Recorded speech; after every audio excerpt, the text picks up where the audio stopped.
I'm Grayson Blake with Ra Kazadi, and this is Now It's Legal Podcast. Listen here, folks. He's a gem. I'm so excited to sit down with him and have a conversation with him in person. We had great synergy on the phone, and now the time has finally come. Welcome to the first episode of Now It's Legal, talking about the NCAA NIL, different angles of college sports, and of course, Ra. Thank you for coming, jumping in head first with the first episode. I'm stoked you're here. Break it down. Tell me where you got started from beginning to end, and it starts with SMU football. Yeah, right? I mean, first of all, super stoked to be here, man. Like you said, a lot of mutuals on the gram, so it's a pleasure to really meet you in person for. Was this the second time? First time was at Boulevard, right? A year ago. Yeah. And this is now the first real conversation we'll have besides the phone call. Super stoked. But yeah, man, I would say the journey starts a little bit even before that. Just Pops drafted fifth. I think it was a fifth round to the Rams. 97. Stayed over there for a little bit. Then he went World League, Canadian League. Then he ended up coaching for the Kansas City Chiefs. Yeah, man. So grew up around ball. Grew up around athletics. Period. My mom was a trackster, so she's on the all-decade team over at Tulsa. Yeah. So she ran the 4 and the 8. They met at Tulsa. Got married. Had me. And I've been in athletics really since then, bro. Okay, so we got two parents who are gifted, right? And then we have you, who's coming in here, taking over SMU football, but in high school, offers? What would that look like? A lot of interest, just because, academically and athletically, if you can get a guy who can come in and perform, plus have a decent GPA, they're like, okay, yeah, come on. Yeah, so, and then my mom, after athletics, she went straight into being an academic advisor. So, I mean, she really stressed school. So if a school was like, hey, have him come on, he'll earn a spot, earn a scholarship, whatever it was, or hey, we'll just straight up just come in. It was, hey, it doesn't matter what they say, always apply. So no matter what it was you're applying to 30 schools. Any school that sent you a letter, any school that you went on a camp visit with, any school you took the OV with, apply to that school, because they're not going to be the reason you get in. They're not going to be able to control your future. So that was kind of the approach that I came in with, and I think it's the approach I really came out with. But yeah, man, Arkansas State was one with Trooper Taylor. Really thought about that. So Stanford with Dwayne Aquina, had a few conversations with him on the phone.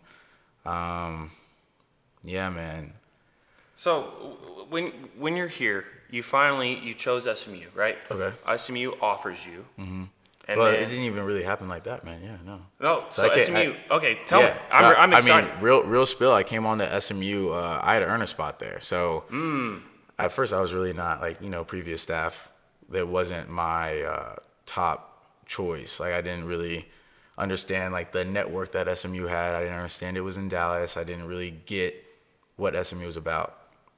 So when I got the opportunity to really come on, at the time it was between Stanford, Tulsa, and Arkansas State, and I was really gearing towards Stanford. Was into the West Coast. Was into the kind of intimate school vibe. I felt they at the time, I think David Shaw was there. Yeah, so they were cold. Right. And they were just coming off a pretty hot season. It looked like that was somewhere I really wanted to be. Arkansas State, I really had a connection with Trooper Taylor. He was talking about developing me.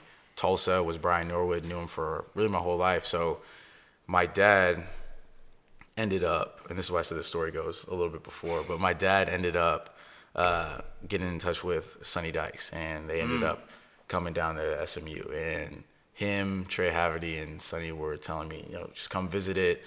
Tell us what you think. We'd love to, just be there. The whole kind of spiel. Yeah. So we did that and ended up falling in love with the campus. Loved Dallas, and then honestly the opportunity to get coached by my dad after not, he's always coaching other people, building other young men. So it was really a cool opportunity to be around my family, get coached by my pops, grow that relationship, and then get to see my little brother graduate high school, see my little sister graduate high school and hopefully college. And, just really get the opportunity to grow as a man and then be, a member of the family a little bit longer. Yeah. So you were, you came into SMU, but you're also getting coached by your dad, which probably has its own pros and cons. Yeah, right. Pros and cons. Like, yeah, you got to fight. You really have The to fight to get stigmatism. you got to fight to get the respect. Everybody knows that's your dad. Yeah, everybody knows. You can't hide. You have the same last name. But what was funny was, like, I remember the first time somebody forgot because of, like, the way that we were working. It was like, oh, I didn't even know that was your dad. Like, people just died. Yeah, it was like, and that kind of gave me the confidence to, like, know I was doing the right thing and come in, because, like, my whole class knew that was my dad. Right. So it was like going above and beyond and being above reproach in anything I did, like not being late. I think I was late one time my whole college career, and it's because, like, it was like my first day at camp. I think I slept in like 10 minutes. Yeah, passed out. But yeah, I was only late one time. Never like missed a day of training. Whether it was like, having to throw up, come back, whatever it was, never missed a day. Gave my all, my max out. So, worked as hard as I could, and hopefully, like, any teammate that I ever had will say that. Like, call anybody up right now, and I don't think you'll hear a rebuttal. So, right. So your teammates have your back, and let's fast forward, right? You have a career at SMU. It's prosperous. You graduate. You cross that finish line, and then people are still supporting you, right? So, like, tell me about your most memorable moment at SMU. Yeah, most memorable moment at SMU has got to be, this might be bad for business, you know what I mean? But that SMU versus TCU win the first time around was crazy. It was just like, just being on that field. What do they call that? Getting the opportunity. What do they call it? Skillet? Oh yeah, the Iron Skillet. Yeah. Iron Skillet. So winning the Iron Skillet for the first time in a while, it was really cool, because, like, you felt like the whole city was behind you, and it was kind of like a stamp of approval, right, from the city on, like, okay, yeah, you guys are doing something cool. And then it was even, it was really cool when all of a sudden you're 7-0, and it turns out you're the first team to do that since 1983 or whatever it was. Dude, that's got to bring. And some serious... we didn't, like, when you're playing, you kind of don't know that, and then all of a sudden it was like, boom, now it's like the Pony Express is back and all this hype. Right. It's kind of cool just being in the field, being a student at that time, and then still being able to, like, earn my spot and feeling like I actually, like, had a stake in the team. Yeah. And then working my way up to, like, earning a scholarship, like, after everything, and it was really cool. Yeah. Really cool. Yeah, absolutely. So you and I, this is our first time meeting in person, but you and I have about 52, 53 mutuals on Instagram. And I'm not an athlete. I'm just in the industry doing NIL, right? Right. But tell us how small the sports world is from somebody looking from the outside in. Yeah. Just for me, do you kind of mean like being on the outside of the sports world and then coming into it? Or, okay. Yeah. Whenever I graduated, I was like, I'm gonna be an artist. I'm gonna go do my thing and be a designer and figure all of it out. But the call to sports kind of just had me coming back. So I think my biggest thing is just to live creatively. So coming into kind of an industry that allows you to make your own future and kind of create your own lane really easily. Well, not easily, but create your own lane. It's really interesting and it's fun, and there's playbooks if you look around. Like, if you kind of just, like, steal other people's journeys, or you're watching how other creatives have moved, and you're talking about how Pharrell went from Virginia Beach to being on the radio 50% of every song. It's like, okay, how'd you do that? You used your network, you weaponized it, you had a skill that people wanted, and you really knew how to, like, market yourself. Yeah. Like, you had a personality around you, and people could attribute this specific beat, this specific style to you. Yeah. No, so I think that's what you kind of can bring outside in when you're, looking at another industry for inspiration. No, absolutely. And so whenever I'm trying to cultivate an attraction, I'm trying to relate to the player. Right? Yeah. I'm trying to, like, bring myself with, hey, they got a schedule. It's rigorous. They got school. They have everything. and then I'm heading into NIL, right? Yeah. You got classes, you got school, then you got study time, then you got football, practice, lifting. I mean, you got the whole thing. Yeah, you got everything. And now, full-time job. Now, you involve the NIL, and now they're supposed to be their own representative. They're supposed to,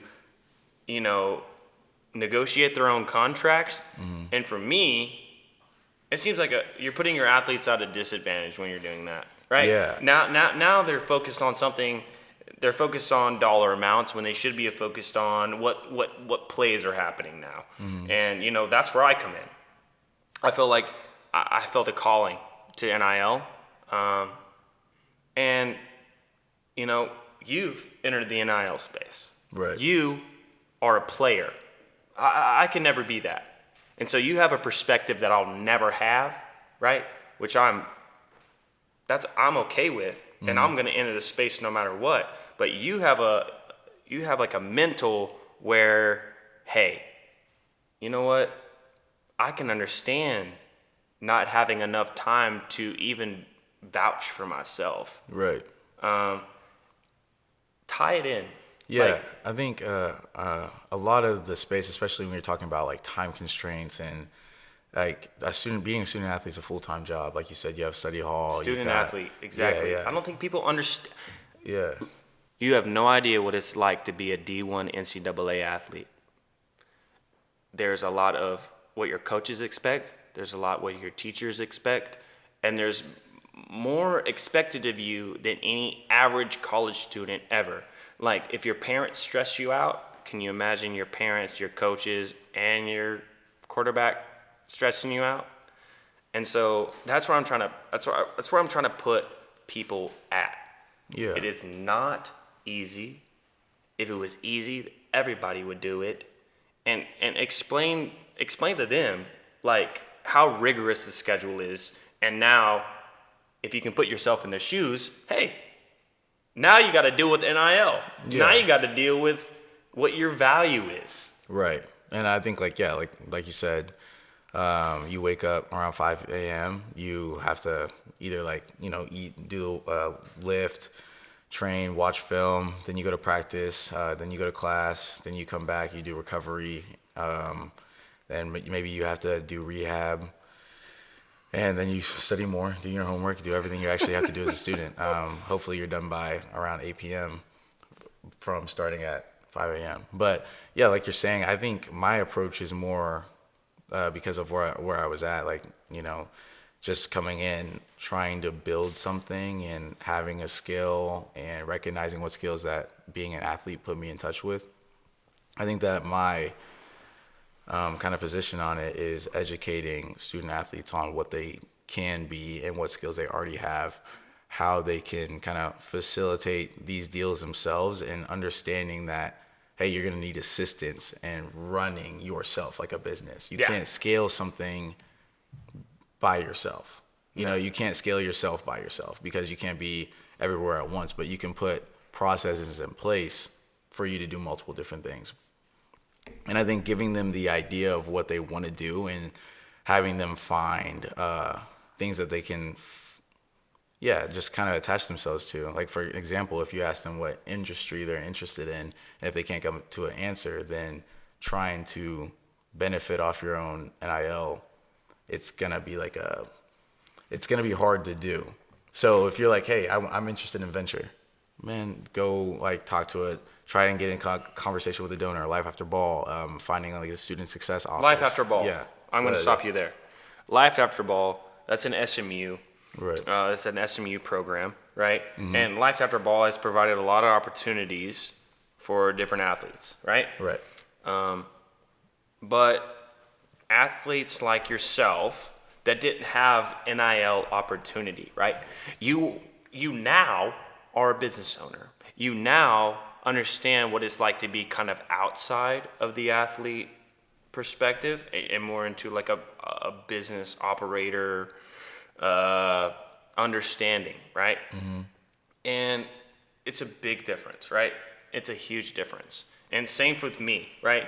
Both you and I both started a business early in an industry. Mm-hmm.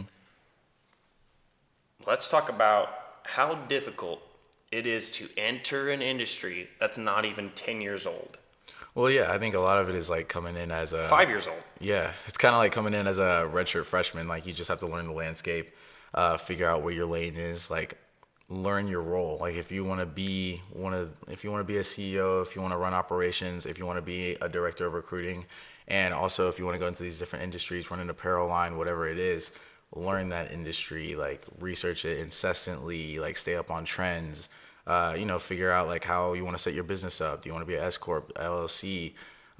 What does your team look like? And just kind of going down that list and figuring out who do I want to be and what does it take to get there? Almost working backwards. Right. So I'm going to take exactly what you just said and transition that into, hey, I believe in myself. I have a great idea. And I mean, that's the same way we feel about I'm speaking ahead. It's the same way we feel about our businesses, right? I'm Collegiate Sports Connections. He's All Stars. You are All Stars, right? And being early into this industry is not easy. It takes capital. It takes connections. It takes willpower. And not every day when I wake up am I super stoked about where I'm at in life. Right. Yeah, and this is where some of the skills of being an athlete come into play.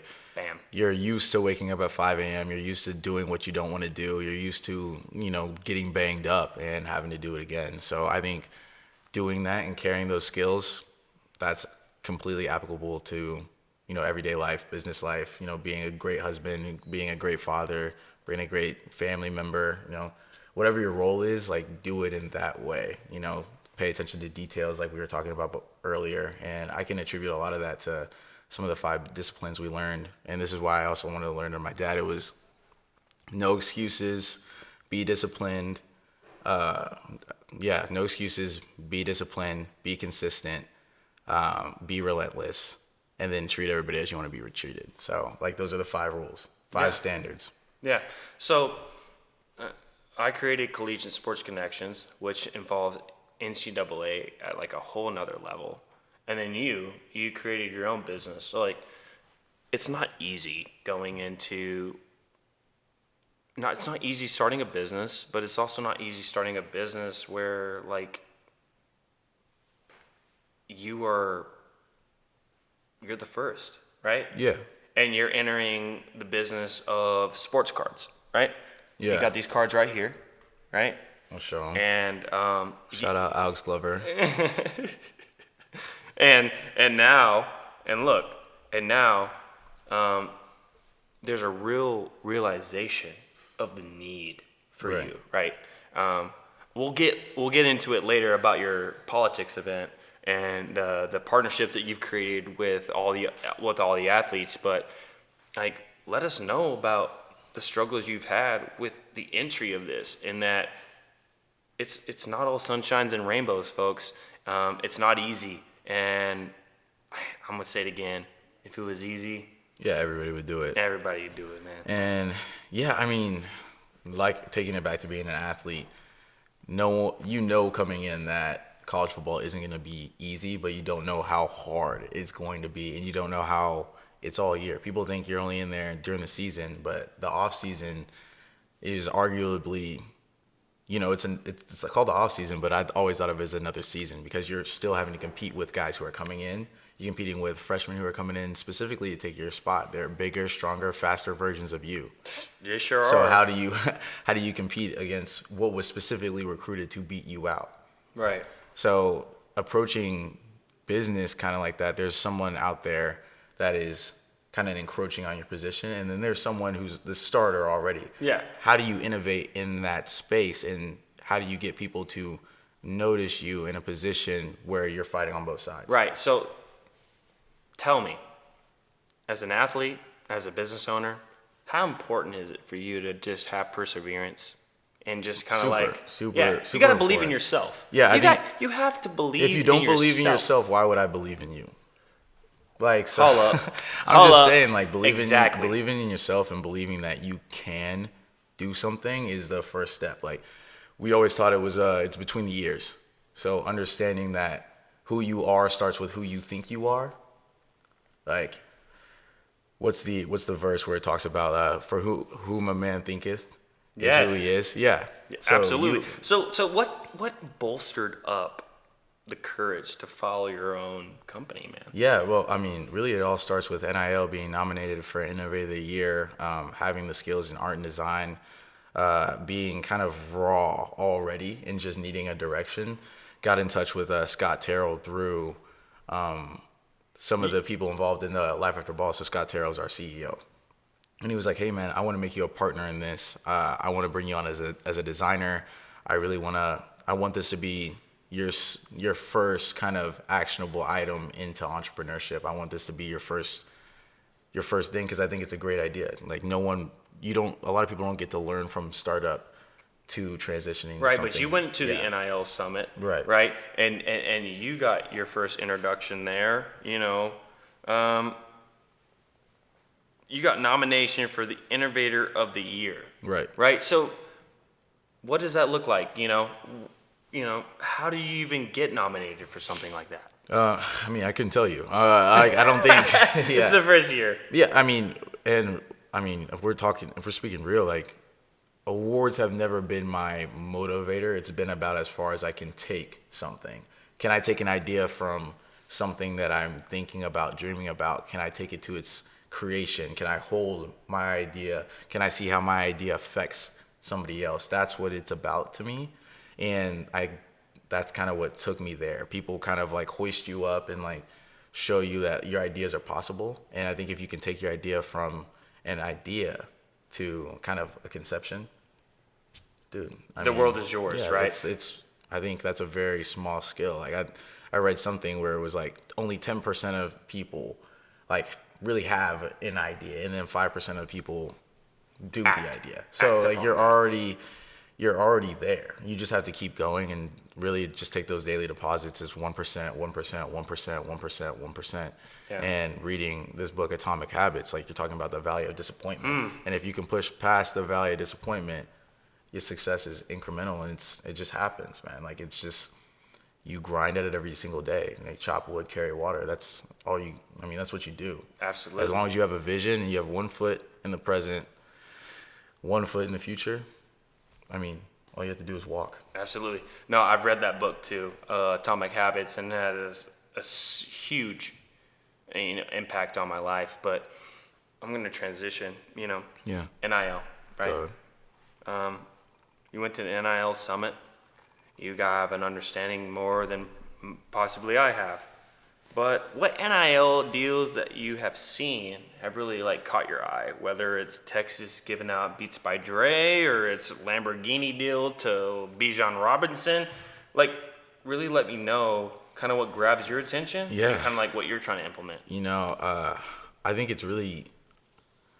some of what the Twins have been doing, the Kaepernick Twins over at Fresno State in Miami. Yep. What they did with Better was really interesting, like transforming their NIL, but they were basically influencers already, and then using that and promote. Basically, the games were promos for them. It's like winning increases your audience. Everybody knows that. And they took that to the next level, and then they used that audience to almost get themselves equity in a company.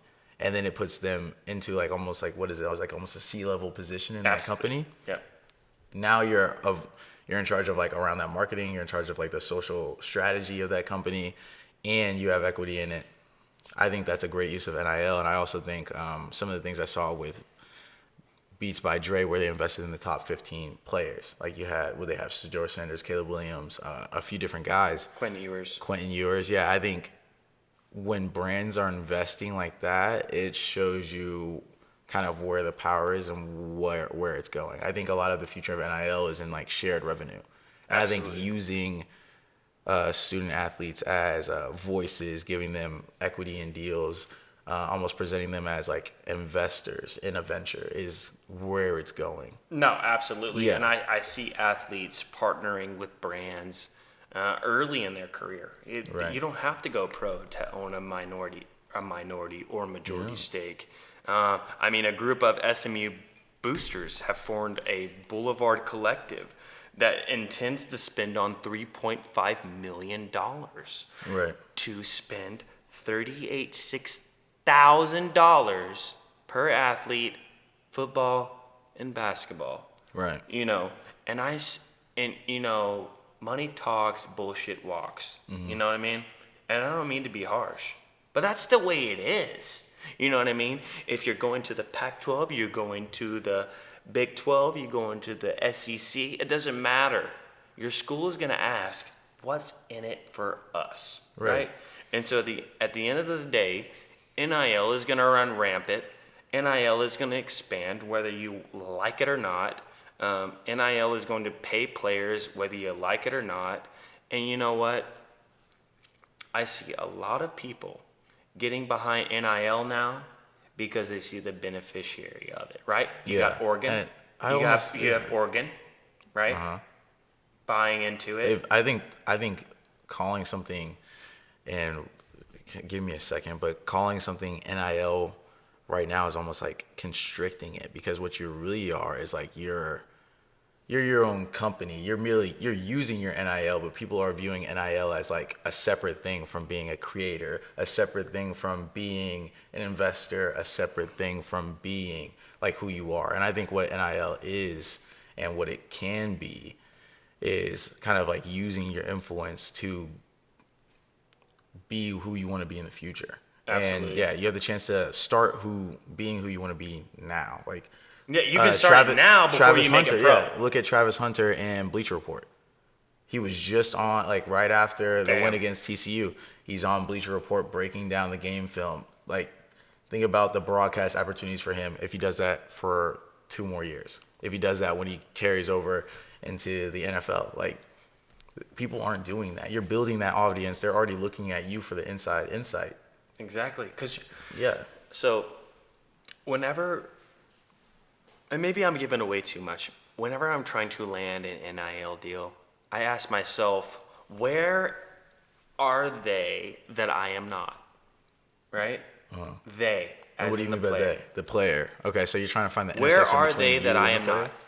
I am not at practice. Okay. I am not in the locker room. I am not in their personal conversations. And I am not with their family. Right? And I'm naming intimate responses. Why? Because there are deals that come across the table that seem like an obvious yes. But when you're working into a system that is like SMU, that is like any Power 5 conference, you have to think about where they're at, what year they're at, and the type of player they are, right? Not what type of player that they think they are. What type of player are they, right? Yeah, and it's like past like even what type of player they are. You can be, I mean, shoot, you can be a 5-star, have 6,000 followers and no photos. How can like someone leverage that into a position that, you know, you're worth a deal, because they don't know what that's going to do for their audience. It's just like, it's about right now. It's about audience. It's about how you weaponize your audience. It's about what you, and not your social media. Like, how do you own your audience? Do you have your newsletters? Are you writing a blog? Are you kind of like doing these things that help you out? And I think that's where people will need you. Like, if you're trying to treat yourself like a company, that's where you'll need people, just so you can scale yourself. Like that's, and I think that's where most of the assistance is going to come in. I think once we start focusing on like, hey, how can this help the player, and then that's where it garners more attention, more deals. Right. How would I treat this if this player was Nike?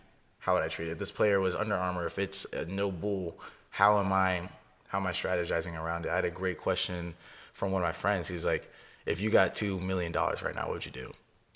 And you're naming stuff off. You're like, yo, I want this car, this. He's like, all right, if your business got $2 million, what would you do? And he's like, that's how athletes should be thinking. You're your business. Right. If you got $2 million, what are you doing with it?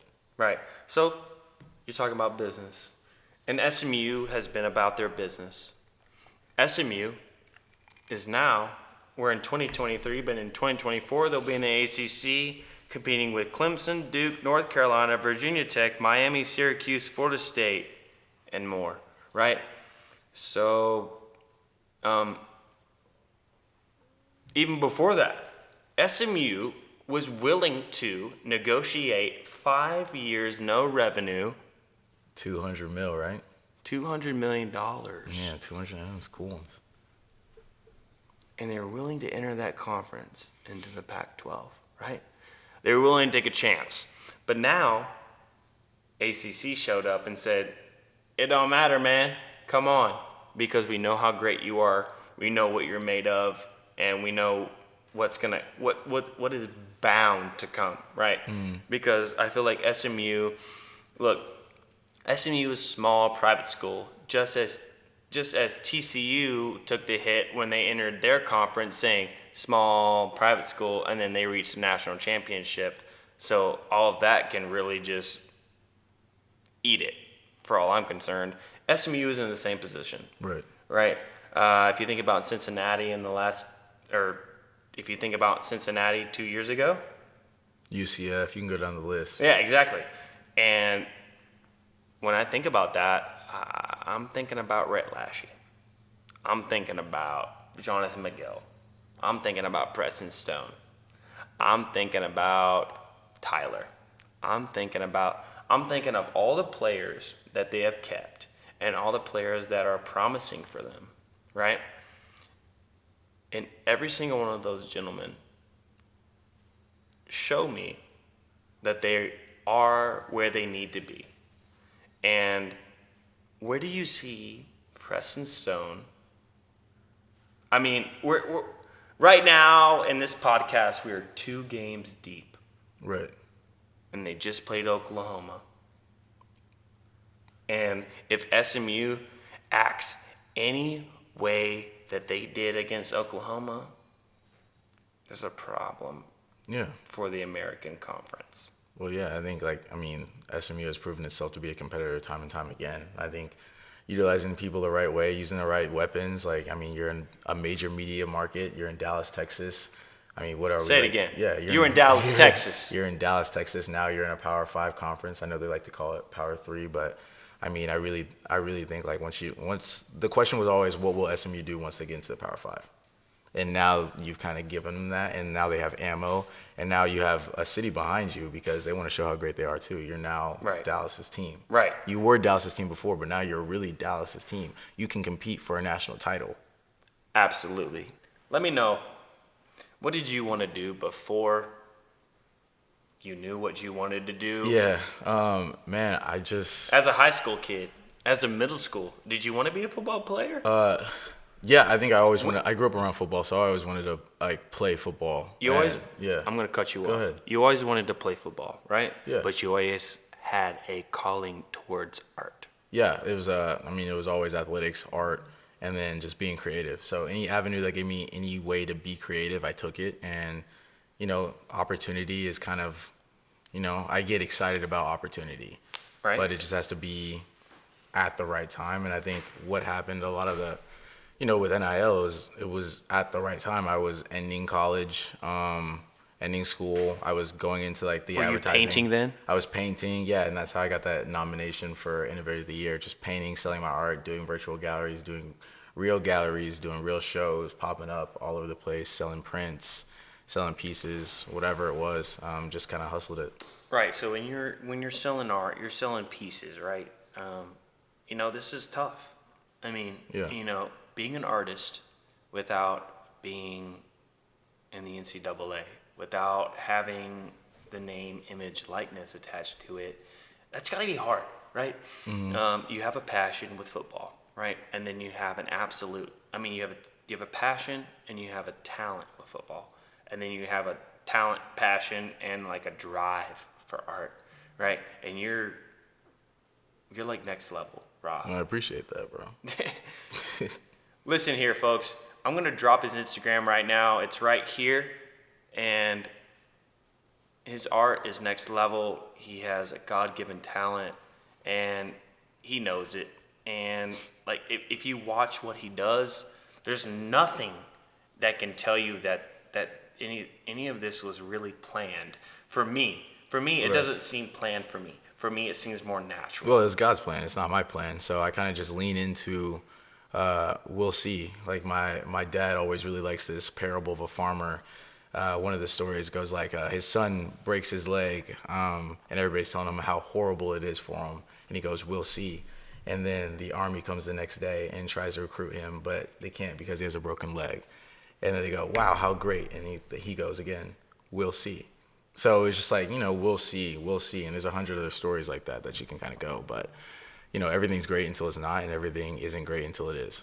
So I think that's kind of how I do things. It's one moment at a time, one day at a time, 1% at a time, and that's all it is. It's what you can do. Yeah, super off the trails. I wasn't going to ask this question, but I feel like it's necessary. Give me your biggest failure. My biggest failure? I think I failed a lot. So like all those times that Me too. Thank you. Man, no, I this is something that you kind of get from lifting and playing football. You want to achieve failure. And it sounds weird when you first say it, but the more you fail, the more you're learning. And the more you're learning, the more you'll fail. Like the first time you try to make a tackle and that person is faster than you, you miss it, you whiff it, crazy. The next time they try it, you might not get your head across, but you make that tackle. Or you shoot that gap and the guy next to you makes that tackle. Your technique gets better, you get better. Apply that to real life. And even in real life, like so with art, so with art, like trying to sell art, you might come off like, you might have like one sentence in the description. And then someone goes, "Hey, why is there only one sentence in the description?" Or why doesn't it say what size it is? What kind of paint did you use? How big is this canvas? Do you have anything more? How much art do you have? And you're like, I don't have any of that stuff. I don't have a write-up. I don't have how big the canvas is. I don't have anything over 3 by 4 foot. So what do? You go out and I immediately bought 3 canvases that were 6 by 5 foot, 1 by 7 by 8. And you just keep grinding away. And then the more you do it, the more questions people have and the better you get at it at an accelerated rate. So I think achieving failure is what you do. Like, the boxers get better when they fail. Sugar Ray Robinson, Sugar Ray Leonard when he's failing, Roberto Duran fight. Lost that fight, came back, won that match the next time. No mas. Yep. You know what I mean? So it's just like, you have to fail to achieve. So with my podcast, now it's legal. And what I'm doing is I'm going to bring up a random Instagram photo. Oh, no. Oh, no. That what is this? You may or may not know about, but I need you to explain. Okay, go ahead. All right, you ready? I'm going to show it to you. All right, let me see. Oh, so this is 2014. Yeah, 2014 Big 12 championship. My dad was coaching. The audience can see it. Okay, yeah. No, my dad was coaching. This is my little brother right here. This is me. So I mean, we're in the Baylor locker room right after. And we're just celebrating, man. Big 12 champions. That town, if you know Waco, you knew it's a small town that got bigger after this. So this was one of my first instances understanding that community can be influenced by sports, and sports influences communities, and it can, it's an industry. Yeah. Like, this built the city up. Highways started to pop up. Stores started to pop up. People started to pop up. Like, it's an industry, and you can influence really your reality if you're great at something. Mm-hmm. Like, I'm going to say that you can influence your reality if you're great at something. So the first step is being great at that. It doesn't have to be sports. I mean, if you do the best work in an office. You do the best work in an office, you influence your reality. Like, people will notice. You walk different when you're good at something. And when it is sports, you have so many avenues that you can kind of get into. You're great at sports. You already see, like, hey, social following pops up. People start reaching out to you more. More businesses start to reach out. You get more attention. What do you do with that? Where's your outlet? Right. Yeah, so it's like you have more avenues to be great at something else. And then you also have more avenues to fail. Right. No, so you and I both know Mike Williams, right? Yeah, great guy. And Mike Williams brought me, like, an epiphany, a holy moly moment. He said, and I went to high school with him, if you're good at selling houses, you're a real estate agent. If you're good at selling stocks, you're a stockbroker. If you're good at football, I don't know. Yeah. And that, because it's not forever. It's not forever. You can't play football forever. It was the biggest epiphany for me in the world. Because, I'm coming out from the outside looking in. I'm not an athlete. I don't do that shit. I'm not D1, this and that. But you know what? I can understand being subjected to, Yeah. right? Everybody can understand being given the shoulder, given the no, given something that, man, I wish it just wasn't that. And, you know, I know a lot of great, in fact, I'll take it back. I know a lot of amazing football players, personally, that are pushing against the grain no matter how good they are. And, you know, it's subjective. Drafting is subjective. When you say pushing against the grain, what do you mean? I mean, pushing against the grain, saying it's like, it doesn't matter what anyone else says. Like, you have so many people judging who you are throughout your career more than anybody else. Like, as a football player, it is so hard. As a football player, as a basketball, as a D1 athlete, it is so difficult to understand where these people are coming from, because it doesn't matter how good I am. Right. It matters about how I compare against others. Well, and bro, honestly, I feel like a lot of that translates into life, but I also think that comparison is the thief of joy. I think competition is where you thrive. Like understanding, hey, I'm competing against my best self. What version is the best me? When I wake up, what is the best version of myself that I can be? Am I competing against that? I think a lot of people don't know what that is. Well, and that's what I'm saying. Like, if you don't, like, you have to figure out where you want to finish. And I'm not saying like, hey, if I make beats, I want to make beats like Pharrell Williams. I'm like, no, make beats like who you are. Like, make beats like you. Do your work like you. Fill that spreadsheet out like you. Do you want to, like, is this what you want to do? Or do you just is this what the best version of you would be doing every single day? Are you doing it the way the best version of you would do it? Fail big, win big. Well, it's like, it's even like if I'm gonna go to the gym, am I doing it the way the best version of myself would do it, or am I working towards the way the better version of myself? Or am I trying to be like somebody else that I know that I cannot be? Yeah, and that's the thing. Like, and I say the gym because everybody has a different body type. Everybody has a different life. Everybody lives a different lifestyle. You can't do what that other person is doing if they're committing 8 hours to the gym, 4 hours, and they're eating the right way and they're doing these things. You might have different access. So kind of comparing that to life is like, are you being the best version of yourself, or are you trying to be the best version of yourself? Are you competing with the best version of yourself instead of comparing yourself to these other people? You don't know who they are. You don't know what they go through. Right. Like, every fighter is different. Every fighter has a different boxing style. Yeah. So with that being said, take me back to you as a young man. Yeah. What did you want to be?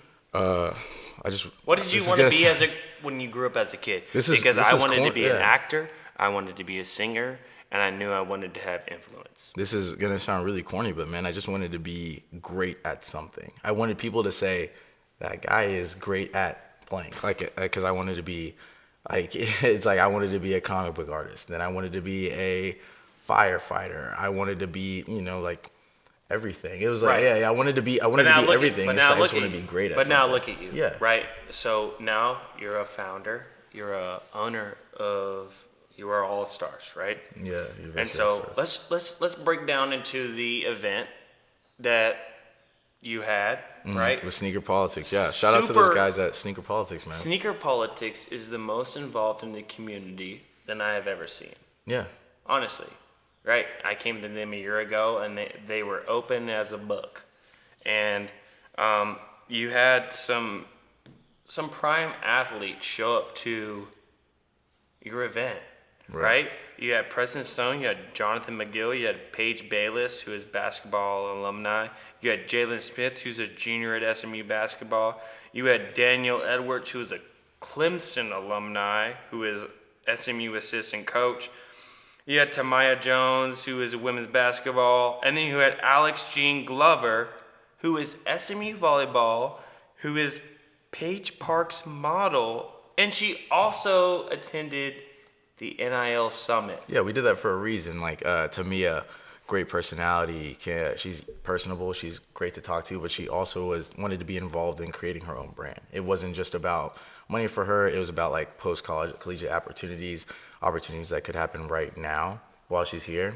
Preston, he wants to build his brand. And he's one of those guys that you're thinking about that might not have a lot of time because he has all that other stuff on his shoulders. And, being quarterback, that's a huge pressure. Like, especially when you have a city's name on your jersey. Give me 3 words. Yeah, go ahead. That describe Preston Stone. 3 words.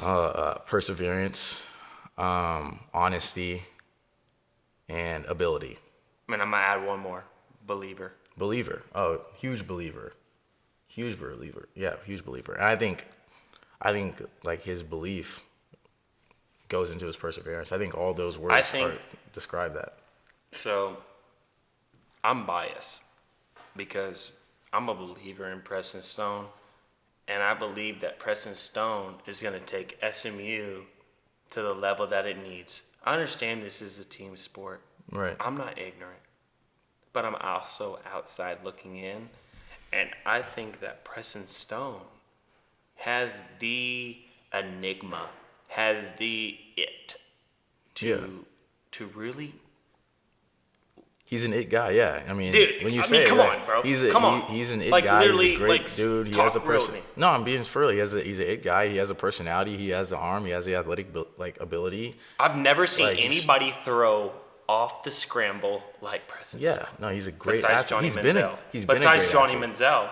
Johnny Manziel and Preston Stone, as much as people may hate it or love it, you better. I better see realize. I see the vision, and I know Preston sees that in himself, and that's what he consistently tries to be over. He's like, I hear you with the Johnny Manziel comparison, but if that's not a bad thing. No, I'm saying, but if he completely had his head on straight and he acted like he was 40 years old, but in a good way, and that's not a shot to P at all. I'm like, he has his head on straighter than anybody I've met. So that's if anybody were to compare me to one of the best college quarterbacks in 2012. 100%. He can scramble just like him. He can run. He's strong. He's fast, and he has his head on straight. He knows where he wants to go, and he has a great unit behind him, and he really trusts the people around him to lift him up, and he really lifts others up at the same time. Let me tell you. I don't have a personal relationship with Preston Stone, but let me tell you, there's something about that young man that is extraordinary, that is he can tap into other people's belief. Yeah. Well, when you're a believer yourself, you have that ability because you can see it in other people. Yeah. And I think like I said, he's a great guy, and then he's a great player. And I think you putting those two things together, you make a really, you make a great person, you make a great brand. And I think that's what, he's gonna go every pro, other right? guy. Yeah, I think Preston will go pro. I think he's a great guy, and I think if everything works out for him. If Preston Stone doesn't go pro, if Preston Stone, I think you don't even speak it into existence, man. Words have power. Dude, I'm the last person to not believe in Preston. No, I know. No. I know. He is. I mean, I'm not over here to get on his high horse, right? Mm-hmm. But let me tell you about a young man who is so dedicated, who got offers from Texas Tech, Baylor, any top 5 school in the nation, decided to go to SMU. Let me tell you, there's something special about it. Yeah, I think when you choose something, there's a power in that. You chose this program, you chose this place, you made a decision, and you made it. Nobody else made it for you. You made your decision, and you followed through on your decision, and you take that one step at a time, one day at a time, 1% at a time. I think there's power in decision making. So I think Preston made a great decision. I think he'll continue to do what's in his best interest, and I think he'll continue to thrive because of that. Preston Stone's going to be a star, whether we like it or not. Yeah. Hey, like I said, it's his decision. If he makes a decision to be a star, he's a star. And I think there's power in decision making. He's a money-making guy. He's going to do what he needs to do. and it's going to be positive because he has the right amount of support for us. But tell me, you know, you have Preston Stone at the Sneaker Politics event, right? And you have limited cards coming out, right? Yeah, limited cards, University All-Stars. Right, and you're partnering with different companies that have huge impact, right? That we can't specifically speak on yet, but that's okay. But you have momentum. Yeah. You have Jonathan McGill. You have Preston Stone. You have offensive superstars, defensive superstars, right? Let's not forget who Ra is. Ra invested his time. Ra made things happen for himself. And Ra invests himself into the SMU community. Why? Because he came from there. It's because he is the number one option. Right? Yeah. You're the number one option. I'm the number one? I thought you were talking about Preston Stone still. But I'm talking about you. I'm talking about you. Why? Let me tell you. I'm not going to take a podcast. I'm not going to entertain myself with people who don't believe in themselves. Right? I believe in me. Right? I don't need anybody else. You believe in you. I don't need anybody else. You know what? There are people in this world that are designed to change the dynamic. Take that for yourself. Take that for yourself. Yeah, I think it's more like it's and I don't want to you know how big I don't want you to say are? it's like a gift. You know, it's like I'm gonna take it's my a headphones off. I'm responsibility. gonna move some things into the frame. You keep talking, but Okay. let me tell you, Ra is the one. And look, Ra does not only have ability beyond his mental capacity, he's gonna give you what's real. He's gonna give you what is like him, right? He's not gonna like try to fool you. He's not gonna try to do some this or that. And for this reason, we're gonna bring into his work that he's brought into this in space, right? Because you're an artist, you are a painter, you're a creator, and same as myself. But like at the end of the day, I'm not gonna compare myself to Ra, and Ra's never gonna compare himself to me. Why? Because he is phenomenal at his job, and I'm phenomenal at my job, right? Yeah, be great at being you. Be a weirdo. If you're weird, be a weirdo. Be great at being you. Dude, let me tell you, if I were ever to pick up watercolor, I've ever to pick up paint, someone would say, put that shit down. You know what I mean? Yeah. And like, I'm saying that as respectfully as I possibly can, because I don't think people understand about the amount of work, the amount of time that it goes into all these pieces, right? Mm-hmm. Because look, I'm here sponsored by Purpose Tea. Yeah. Right. Shout out Purpose Tea for putting this all on. Shout out Purpose Tea. Yeah, take a sip. So you gotta take a sip of the Purpose Tea. Purpose Tea. Come on, you're supposed to know about product placement, man. Purpose Tea. Proud sponsor of Grayson Blake.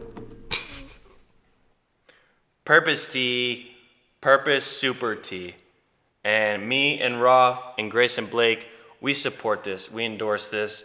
Love Purpose Tea. And there's no other tea that's going to sponsor a podcast like this.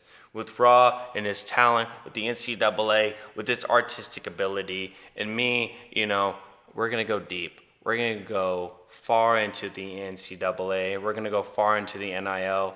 And we're excited. We're excited for what Purpose Tea can bring to the platform. We're excited what Purpose Tea can make the athletes feel. This segment is sponsored by Purpose Tea. Really grateful for the opportunity to be on a podcast with such a great sponsor and with such a great taste. Thank you.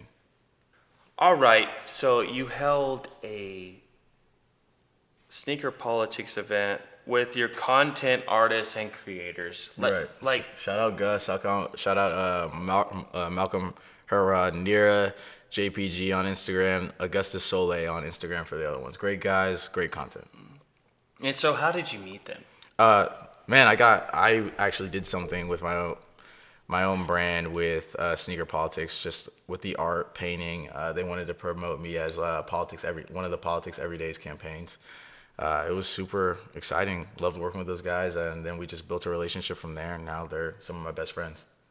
And Malcolm, actually, I met him because he reached out about trying to expand into the creative field and really do something professionally. And we linked up, and we've been cool ever since. Yeah, so tell me about your relationship with Sneaker Politics, because we know we have Preston Stone, we have Jonathan McGill, we have some D1 basketball, D1 volleyball at SMU. Yeah. We have some right here.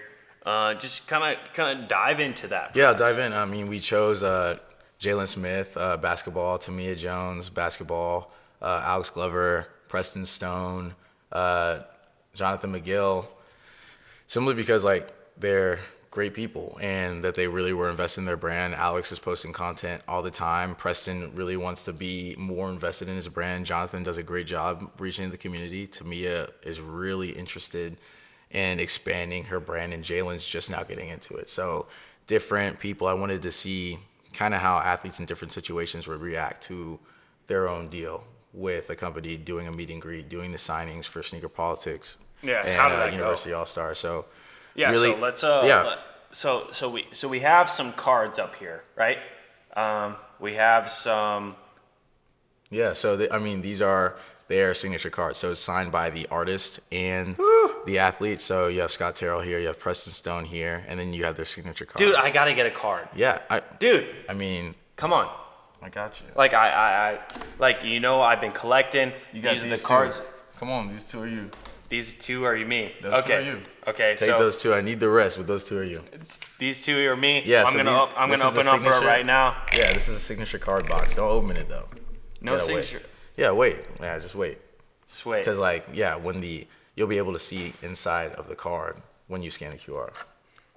So sell me on this. Why would I buy this? Sell you on this. Well, a percentage goes to the student athlete. A percentage goes to the artist. And, we as University All-Stars really invest that back into the athlete by promoting them, increasing their brand awareness. And then you also can increase the value of that card. How? So by posting on Instagram, sharing it to friends and family, getting people to sign up for University All-Stars using your own referral link, all of that. All of that increases the value of your card because it increases the value of that student athlete's brand. So with one of these, is this one card or is this multiple cards? So there's one card in each one of these. Does this have autographed? Yeah, so inside of that, it's autographed by the artist and the athlete. Artist and the athlete. Do I know who I'm going to get before I get it? Yeah, you can buy it directly from the website urallstars.com. Okay, and so when I buy from urallstars.com, what do I get? Yeah, so you get the card. You can also get access to premier deals that are inside the card. All of this is bought with US dollars. It's not blockchain. So all of it is right there. It's accessible. You can hold it. You can touch it. But there's also things like, for example, if Sneaker Politics put some of their gear inside this deal, then inside of each card, you can scan the card, scan the QR, and then purchase things at a discounted price from the card. All right. Yeah. All right, my man, Ra. Let's get it. We're wrapping up. We're coming to an end. But tell me, what is different about your product between other products in the market? Yeah. In the sports card industry, which is rampant and is abundant and has quantity. Well, first of all, we approach everything with a new kind of like idea in mind. So every single one of these cards is done by a specific artist or designer, and every single one of these cards, they're all different. So yeah, every single card is different, and there's no template versions. So between here, you'll see Dalia Eltrabini. She's a artist from Toronto. Did this card specifically for Tamia Jones. She signed it. Tamia has signed it. And the artist and the athlete are both signing every single signature card. There's only 541 signature cards, and there's only 541 base cards. And when you buy these cards, you actually have the ability to almost change it kind of like the stock. So it's almost like legal gambling with these cards. Yeah. So what separates you from the other card? Yeah, so first of all is our dynamic pricing model, introducing dynamic pricing into the card industry. Second is every single card, like, I mean, look at the artwork. Like, compare it to the cards of today, right now. And she averages around 7 to 12K a piece. And so I see this Preston Stone card, and I see that he says, uncanny ability to make big plays, rocket arm, team leader, the Stone era begins. But the Scott Terrell is the founder of the CEO of University of All-Stars. And also a designer. So this includes the card bio for the artist and the athlete. And then online, you can see the long bios for each artist and athlete. So it goes into their stats, where they're from, anything they want to say about themselves, everything. All right, Ra, with this, you are all All-Stars.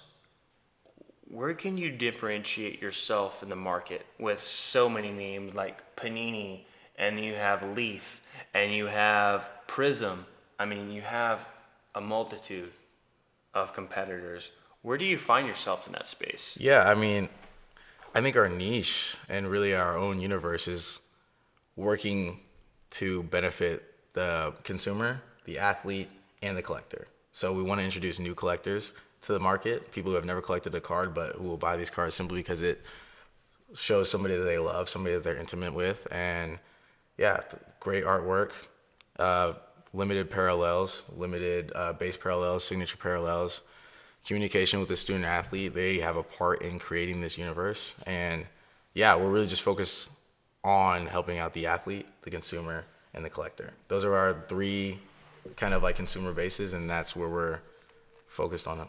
Yeah, so you're focused on your consumer base, but the art, the Yeah. art side, which you're super emphatic about. What's different?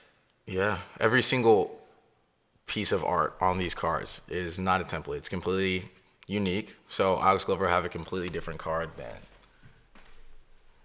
Jonathan Miguel. So they're done by artists and designers all over the world, famous artists and designers, local artists and designers, even some students. So students who make the par, who kind of like pass our sniff test, end up designing for these cards. So you're introducing a lot of first into the market, and yeah, it's exciting. It's scary doing something first, but take it to the moon. What made you kind of like introduce yourself into this market? Yeah, I mean, just I've always really loved collectibles. My first collectibles were comic books. Luke Cage, #1. Some of the action comic books.